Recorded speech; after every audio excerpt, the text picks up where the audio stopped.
नमस्कार सांग मैंने आपण मानक मो से छोट मिनी ब्लॉग को ढेर सारा स्वागत करुच्ची। तो देसी कुकुड़ा झोल सहित ता साइड्रे माछ फ्राए थिला कहीं बड़ बोर भाई आसते माने से मामू आसते। तो भाउज बड़ बो डाकी देते मत तर मुझे तरकारी माछ फ्राए कर देती। तो समस्त खाई प्रशंसा करते। तो आपण मानक जब वीडियो भल लगी था निहाती मत कमेंट जनइबे आपण मानक केमी लगे। तो पिला माने भाउज बड़ बो से मामू बड़ापा आमर समस्ते खाई कहते बढ़िया है मटन भाया।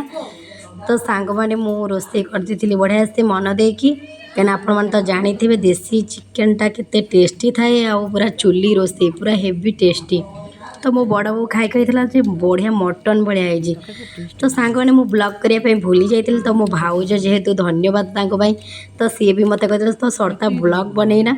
तो मु भी ब्लॉग कर देती। तो वीडियो जब भल लगी था निहाती लाइक कमेंट शेयर सब्सक्राइब कर देते। चैनल नुआ थिले निहाती सब्सक्राइब कर दिंतु सांग माने। तो रखु सांग माने नमस्कार जय जगन्नाथ।